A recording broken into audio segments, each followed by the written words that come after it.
We'll go through some more things, probably some advanced stuff like how do we deal with certain variables, or how do we deal with array types, how does error handling works. We will talk about parallel processing. We will talk about child flows and everything.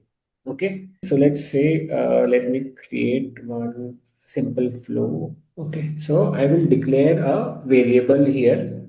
Basically, any variables, if we declare in the flow, they all have to be declared right at the top of the flow. You cannot declare it at the bottom or where you like, but it has all to be declared at the top of the flow. So let's say I declare a variable called as our array variable. We select the type it as array, and let's say I want to, I'll add some default values to it. So this is the JSON structure that I will give. Okay, so we've declared an array variable. Now I just want to show by simple syntaxes how we can perform certain operations, or even some of the operations that are here, how we can do it in Power Automate. Okay, so let's say I want to add another variable to this, another item to this array variable. So again, I would go to this variable action, and I would select. So it would give me, when I select variable here, so it would give me what all operations I can perform on a variable. So let's say I want to append something to an array variable. Okay, so I will so when we select, do this in the name dropdown, we see a list of all the variables that are initialized. So we found our array variable here. Now let's say I want to add another value to it, so I will add. Okay, and now, so I will walk through each of these actions. So now, if I just want to filter uh, any person in this array with, so I will, first of all, if I want to do any operations, data operations related thing, I will type here data operation, and it will give me one of that connectors for data operation. So I'll select here. Now, in this data operation, it would give me options, what all things I can do with respect to filtering an array.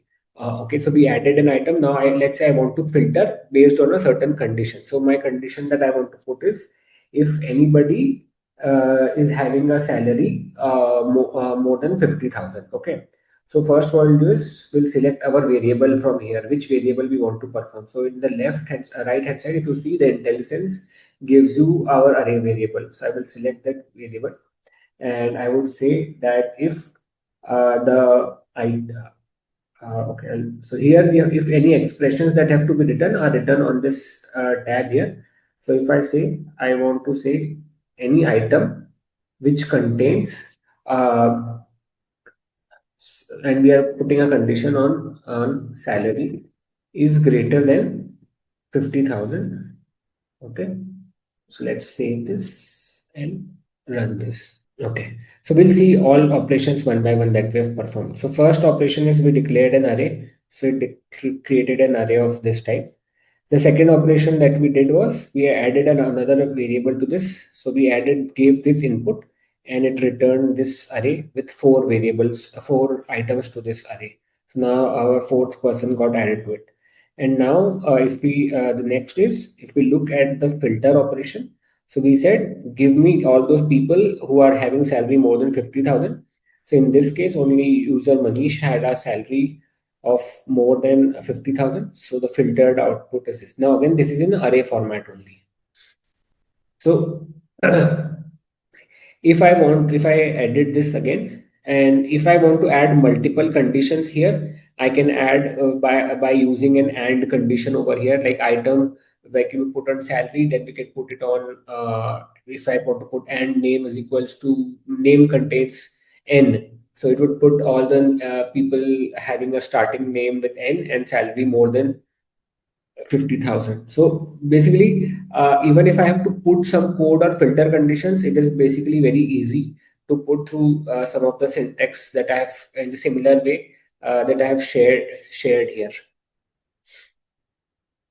Okay.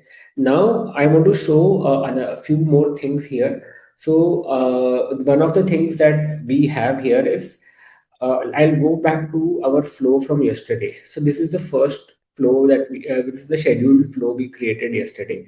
So this was getting some items from the SharePoint list, and it was sending an email, and it was sending an approval request thing for any amount which was greater than 150,000. Now, first thing is, what if this flow runs into an error? So in case of an error, what action do we want to perform? Because we don't want to report the status, because if let's say this flow is called from some application, then the user would see an error and he would get panicked. So in order to not have him panic, we can say some intelligent message or a user defined message from our application.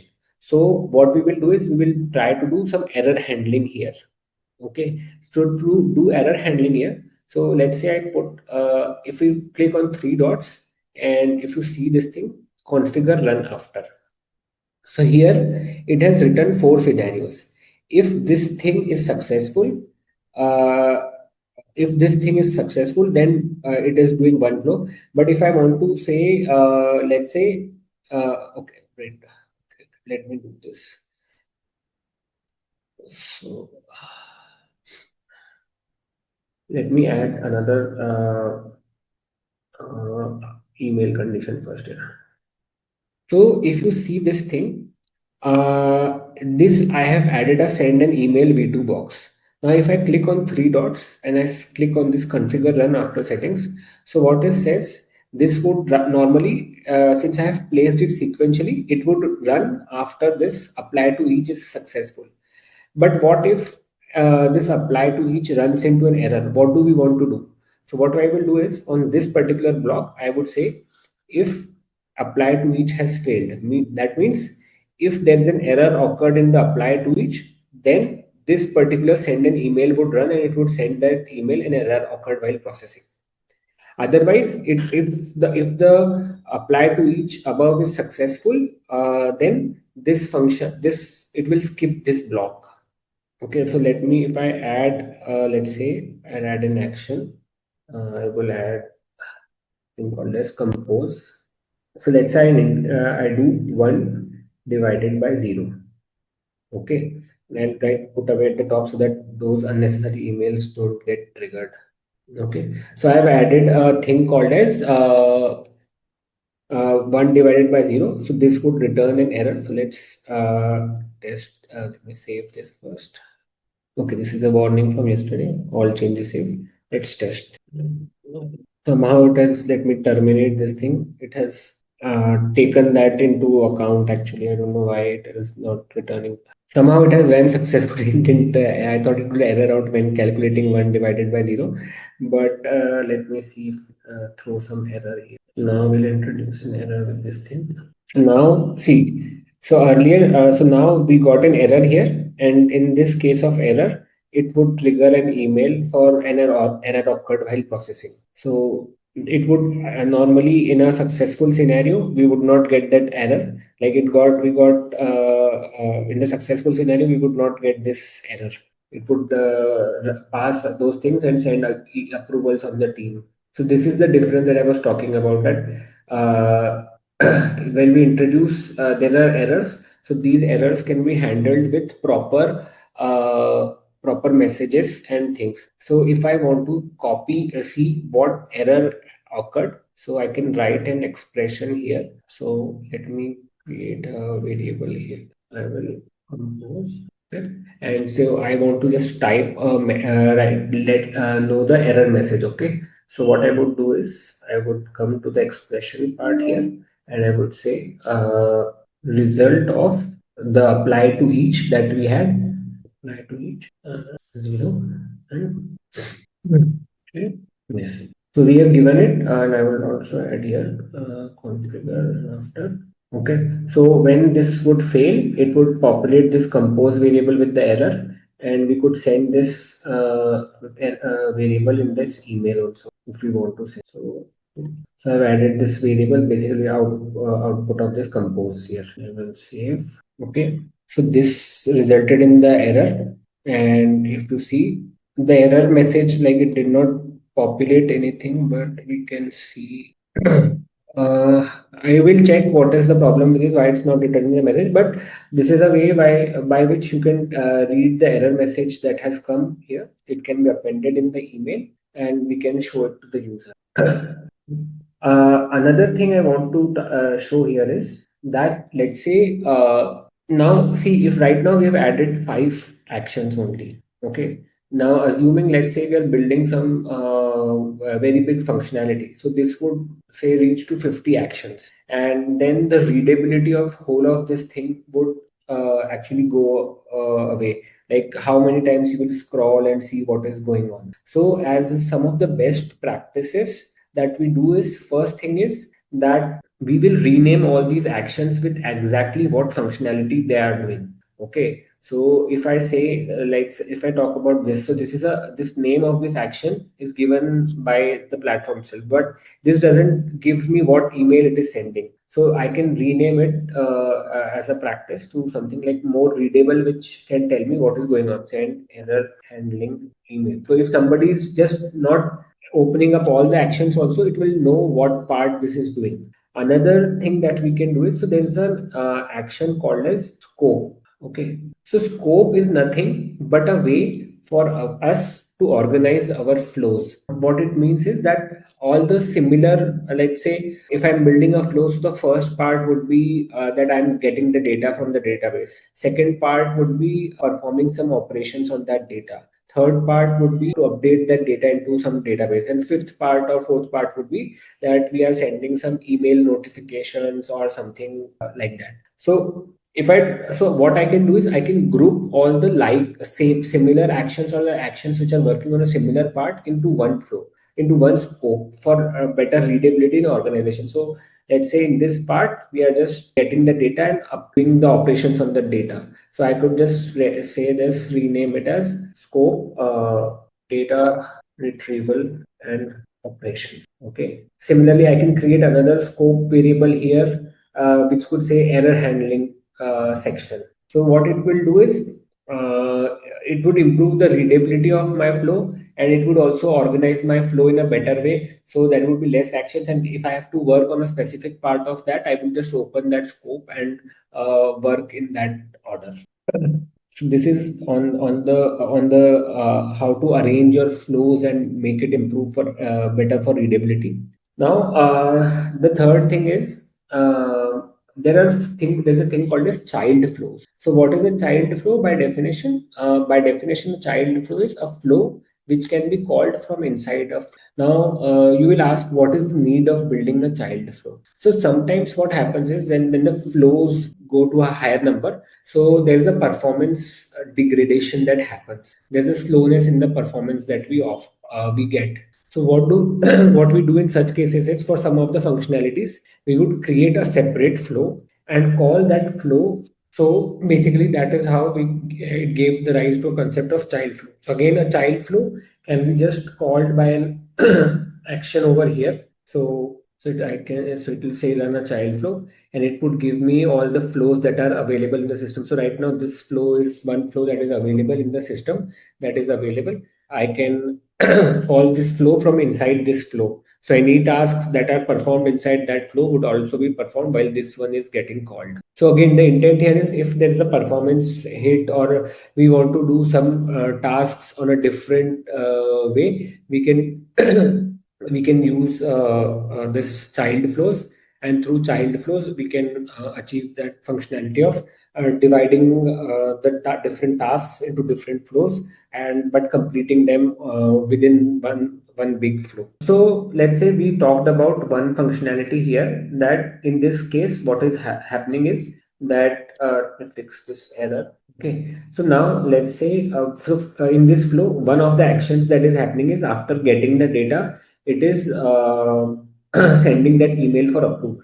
Now let's say there are other functionalities that are also needed to be performed at the same time. So meaning that this data needs to be invoice data needs to be updated into some ERP system also. Okay, and so both of these activities, the updating the data into the ERP system or sending the email, these are not dependent on each other. So what we can do is to improve we can introduce a thing called as a parallel branch here. Okay, and in that I can do like some other functionality in parallel.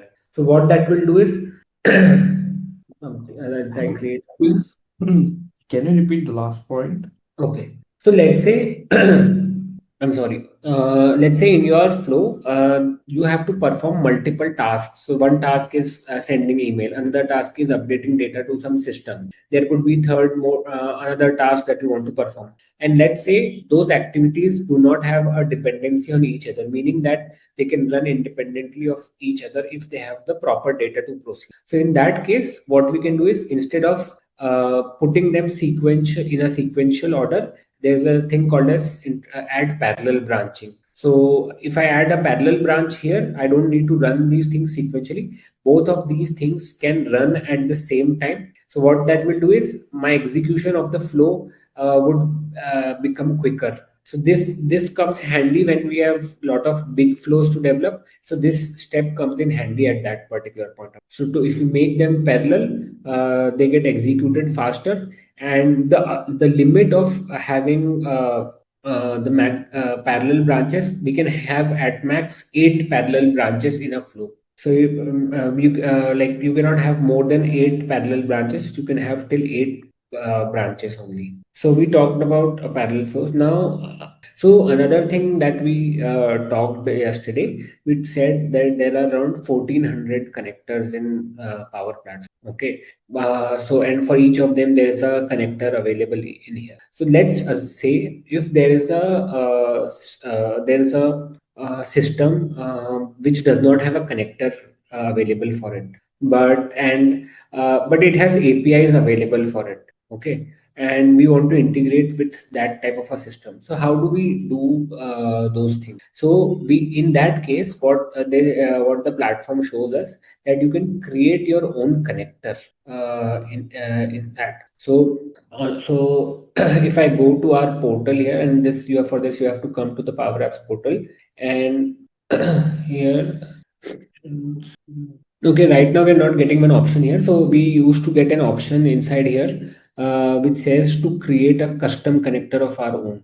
Okay, so through that custom connector, we just have to provide the API endpoint, and we have to provide what are the like the API key and anything credentials to access that API, and through that we are able to create our own custom connector. So in cases where we do not have a connector available, but that host system has some APIs available, then we can create our own connector with that, and that connector would be available to use for all applications or all integrations in your tenant that you are trying to work. So this comes in handy with if we are doing some custom development in an organization where there are a lot of custom development is done, internal applications are there, but if we have to connect with those applications, what do we do? So we would create a custom connector to connect with those applications, and that is how we work with those things. So that is custom connectors.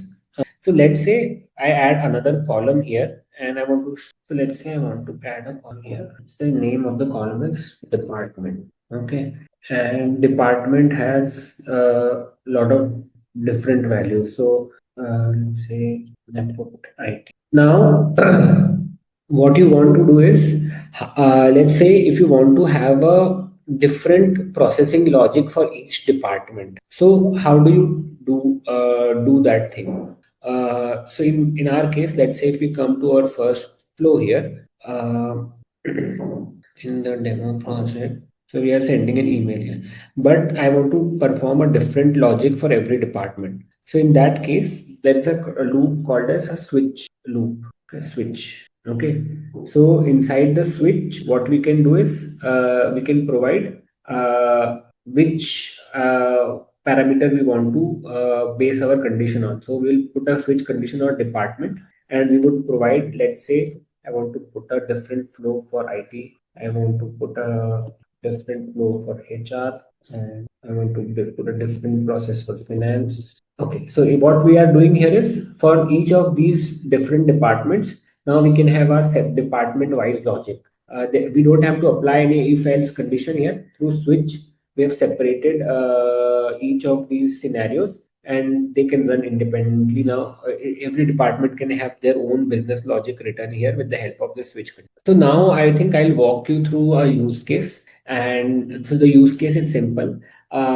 There's a support help desk in an organization where people are going to log their support request. So once the support requests are logged, it would go for approvals.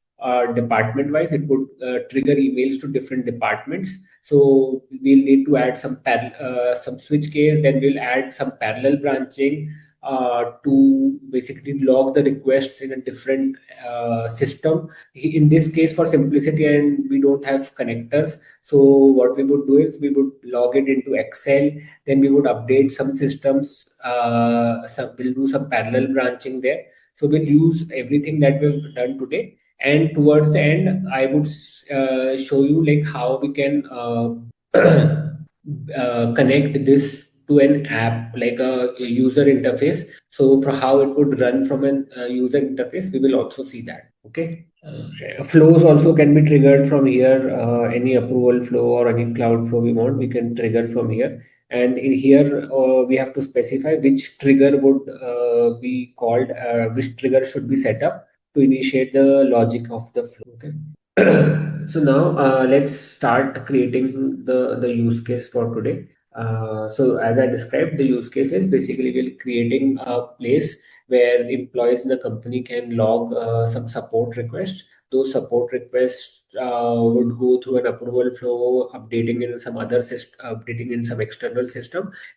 In this case, we would just to assume that we'll just use Excel online to achieve that part, and we'll introduce some parallel functionality and all those things. So first is on our SharePoint site, we would create a new list. We would call this list and start.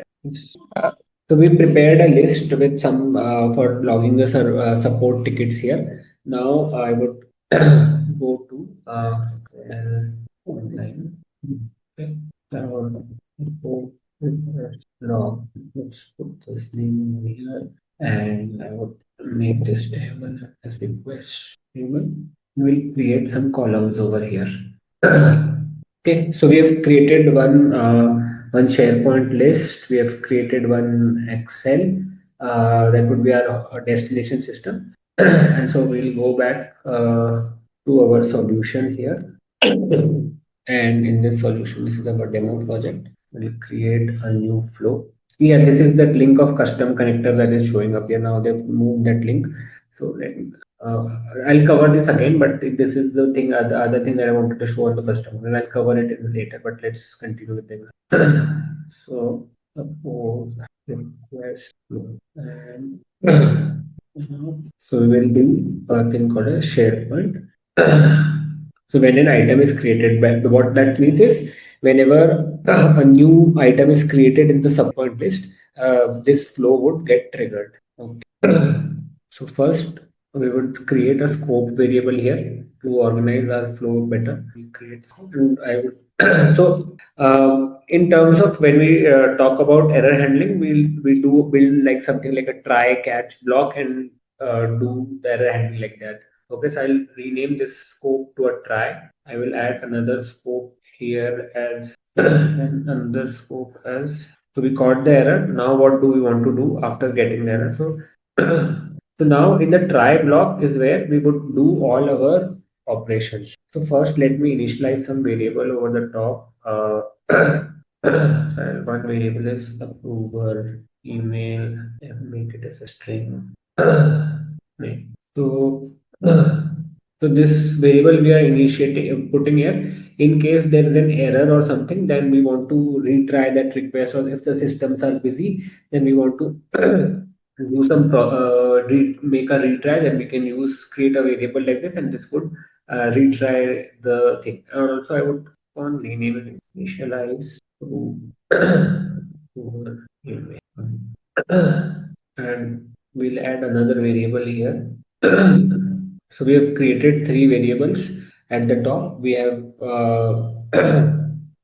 kept our variable, defined our variables. Now in the try block. Let's do this thing. Add a logic here first. So first thing is we'll create a switch variable here, and in that switch variable, what we will do is and we'll put a switch on the department. Okay. So what we are trying to do here is that every department can have a different approving manager. So first with this switch case, what we are doing is for every department, we will set a different manager here for approval.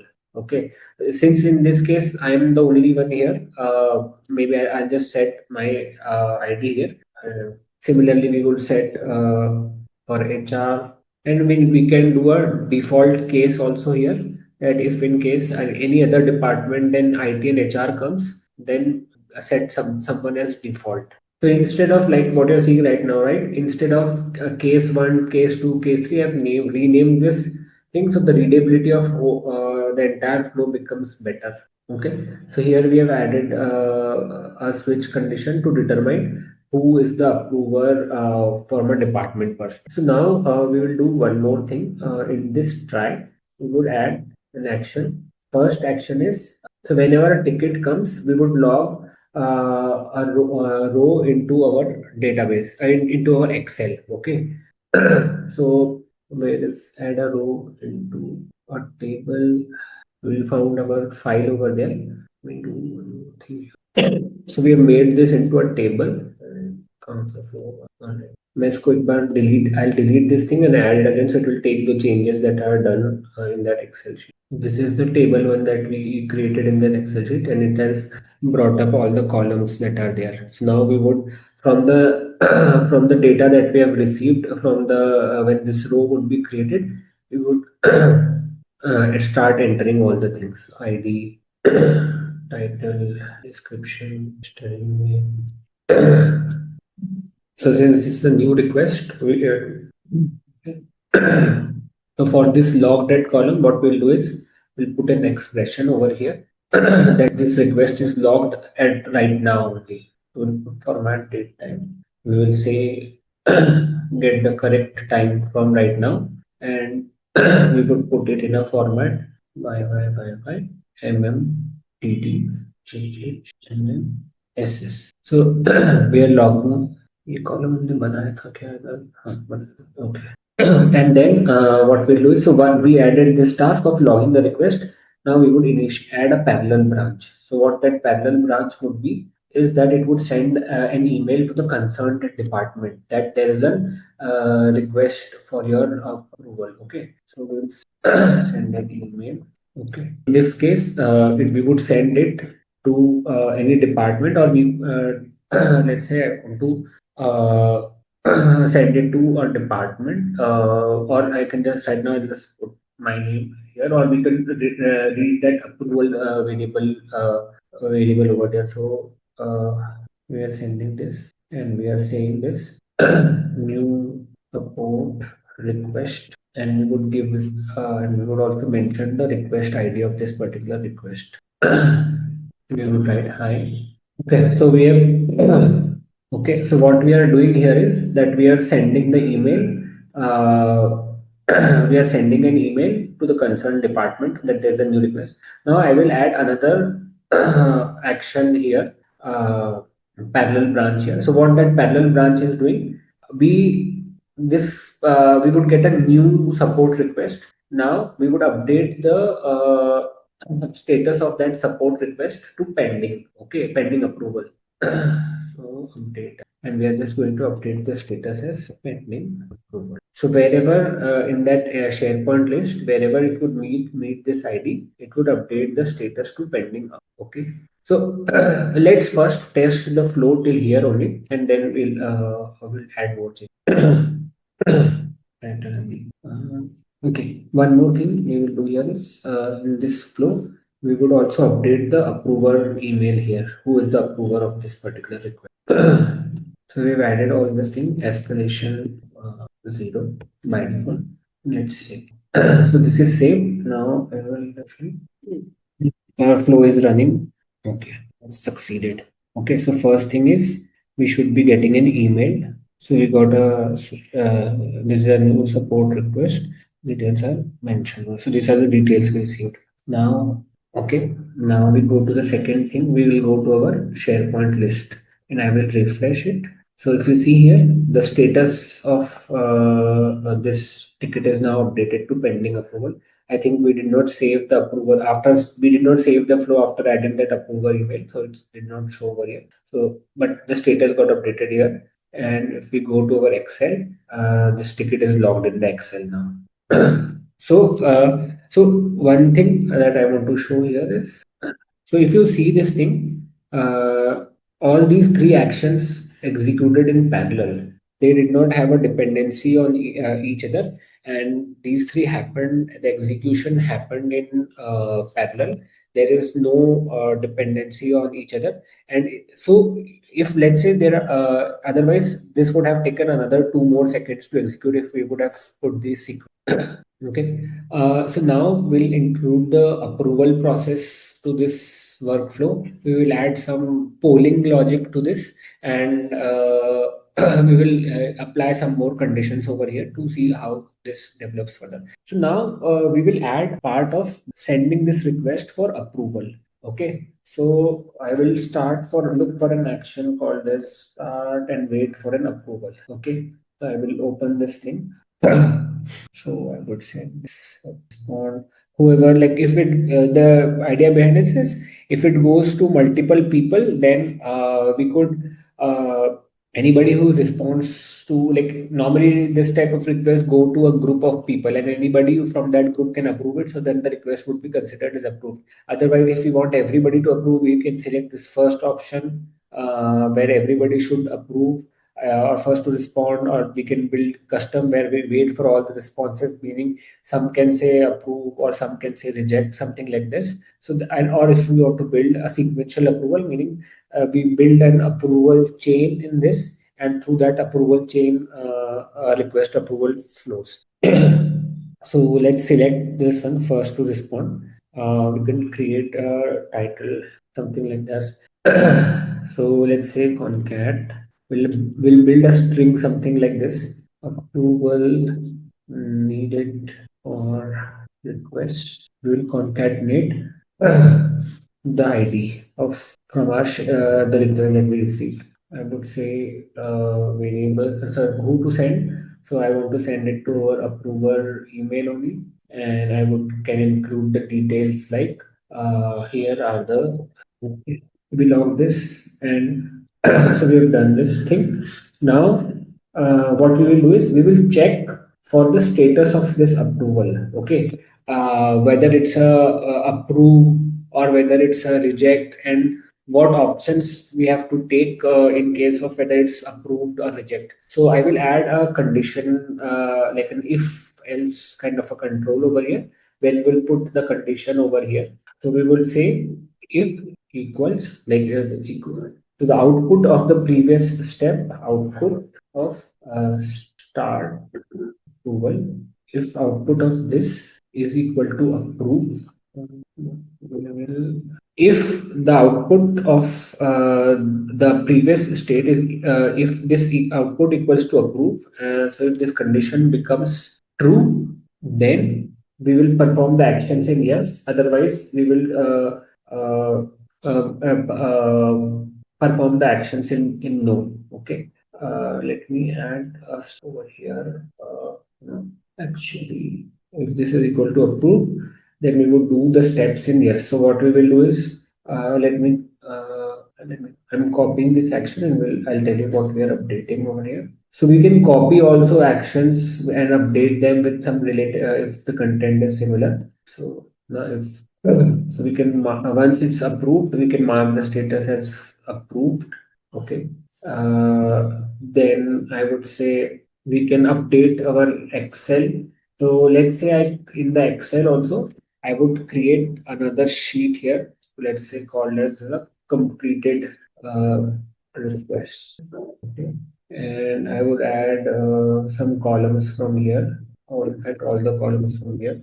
And this column we would rename it to approval done. So we have created a table also for this. Okay, so what we are doing here is When the request is approved, we are saying that update the SharePoint list, add a row into another table. Okay.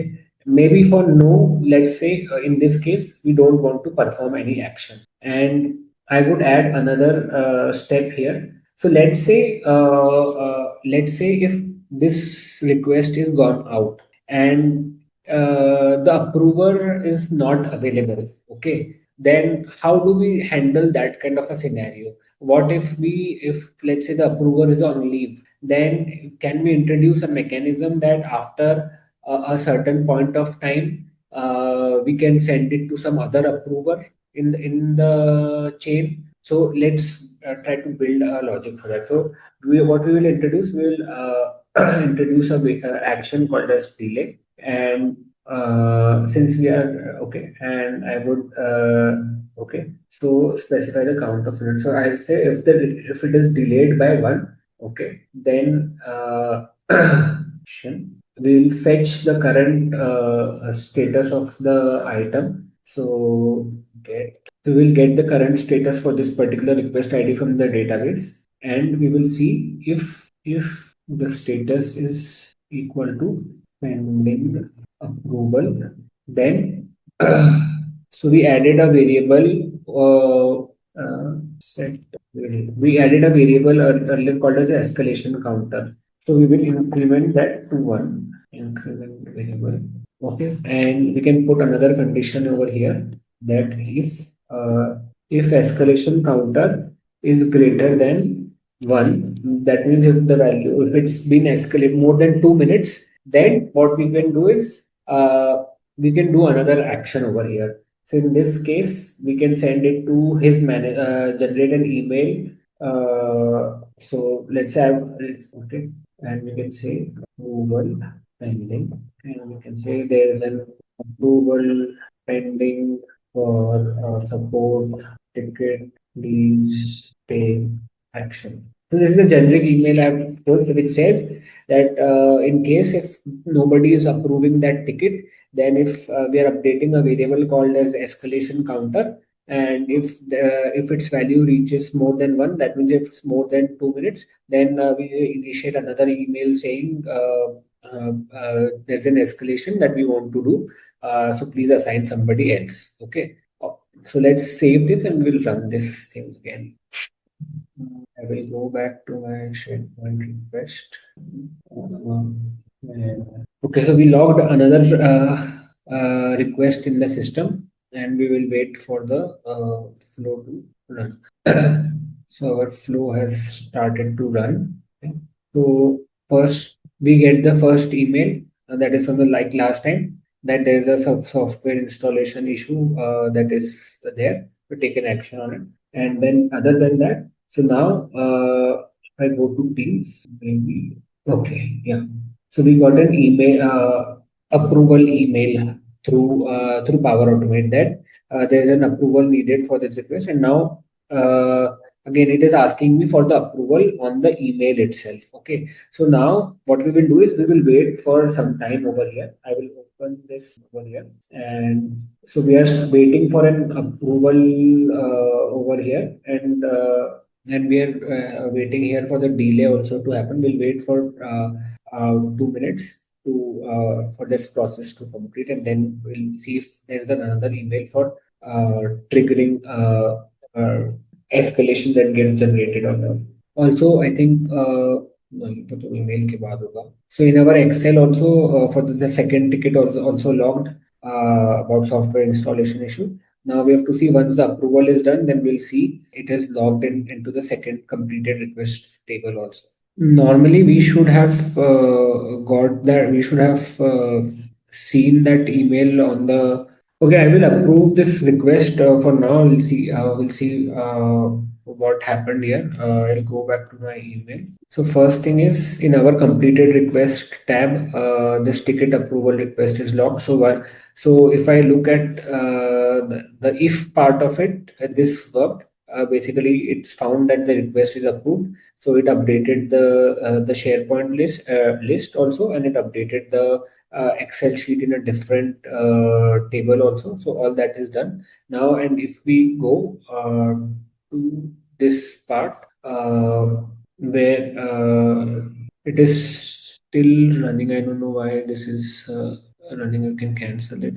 Probably I have put some condition incorrect over there. Let me check. Okay, what I'll do here is let me add a scope variable and I'll see. Okay, when I will put all these actions inside this scope, okay, scope. I'm moving all these actions inside here. And we are removing everything from here. Okay, and what we will do here is instead of putting this delay over here and delay the scope to check here, I will put it right away where. Okay. So we have added our delay part here while this request gets processed. So actually, I should have placed it right away after this thing went, because this doesn't execute until the approver has made his decision. So it won't, the control doesn't go after until this decision is logged here. So this was never getting executed. So I have put it parallel to this thing. So now it would execute in parallel and we can see that escalation part. So let me run again. So we've saved the request and we'll wait for the flow execution to begin. Save किया था ना मैंने? Okay, मैंने save नहीं किया था. Sorry, I'll cancel this run again. Sorry, I should have saved this flow again. Okay, let me add another row over here. This is running now.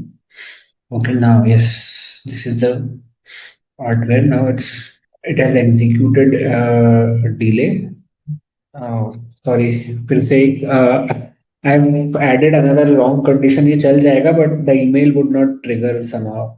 तो यहाँ पे if you see जो हमने condition लगाई थी ये condition I would approve this thing again. I would not run this again, but if you see like thoda sa, there's a mistake in my logic here, which is causing that last condition to not run of escalation. But like if the idea is that we can build some escalation mechanism or some way. यहाँ पे मैंने डालना ही भूल गया था what is the status यहाँ पे शायद इसलिए नहीं चला ये. तो the idea is to show here that we can add some additional logic related to escalation, or if some approver is not there, then we can build some delegation functionality or multiple approval chain functionality into entire of this workflow.